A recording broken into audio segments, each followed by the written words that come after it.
சசைஞனான உனக்கு இங்க ஒரு பெரிய விருந்து பண்ண போறேன், நீ அதை பெற்றுக்கணும்னு சொன்னாள் பரத்வாஜர் பரதனே. பரதன் அதெல்லாம் வேண்டா, நீங்க அனுகிரகம் பண்ணா போரும்னாள், நிர்பந்தம் பண்ணினார் பரத்வாஜர். பரதன் என்ன நினைச்சுன்னா, அவர் வைதிகர், அவாத்துல போய் நாம் தொந்தரவு பண்ணுவானே, இங்க வந்திருக்கிற இத்தனை சைன்யத்துக்கு அவரால் ஒரு புனாட்டம்ளர் வாங்கி கொடுக்க முடியுமா, அல்லது கொட்டாங்கச்சியில தீர்த்தம் கொடுக்க முடியுமா, அவ பெரியவாளை போய் நாம் தொந்தரவு பண்ண வேண்டாம், அவ தெய்வத்தை உபாசிச்சுன்னா அக்னிஹோத்திரம் பண்ணிட்டு இருக்கிறவாள் என்று பரதன் நினைச்சான். ஞானியான பரத்வாஜருக்கு அது தெரியும். ஓஹோ, நமக்கு ஏதோ சிரமம், நம்மால முடியாதுன்னு நினைக்கிறான் போல இருக்கு பரதன்.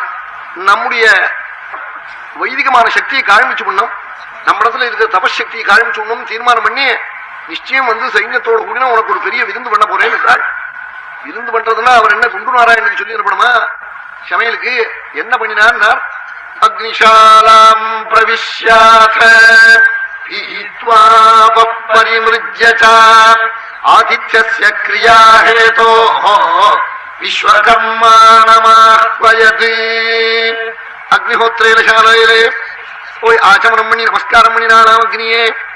அக்னி தேவோ த்விஜாதீனாம்னு பிராமணன் அக்னியை ஆராதிச்சானேயாரா அவனுக்கு ஒரு குறவு இருக்காது.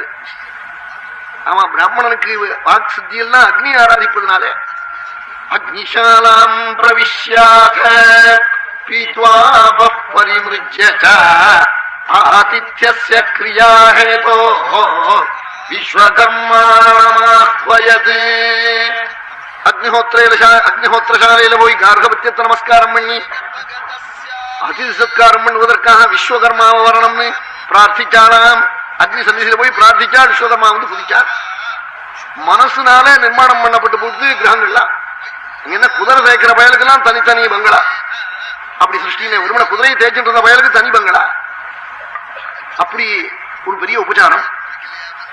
ஏராளமான கந்தர்வ ஸ்திரீகளும் தேவ ஸ்திரீகளும் இங்க பரவாடுறதுக்கு வந்துட்டாள்.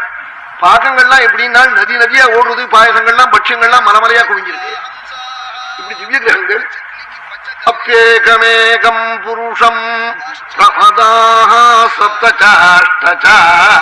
அப்யேகமேகம் புருஷம். குதிரை சேர்க்கிற ஒரு பயலுக்கும் 7 பேர்கள் 8 ஸ்திரீகள், சில பேருக்கு 7 தேவ ஸ்திரீகளா, சில பயலுக்கு 8 ஸ்திரீகளா எண்ணெய் தேய்ச்சி விடுறதா, வெந்நீர் வச்சு ஸ்நானம் பண்ணி விடுறதா, அலங்காரம் பண்ணி விடுறதா, பூமாலையா புஷ்பமா பீதாம்பரமா, இப்படி அலங்காரம்.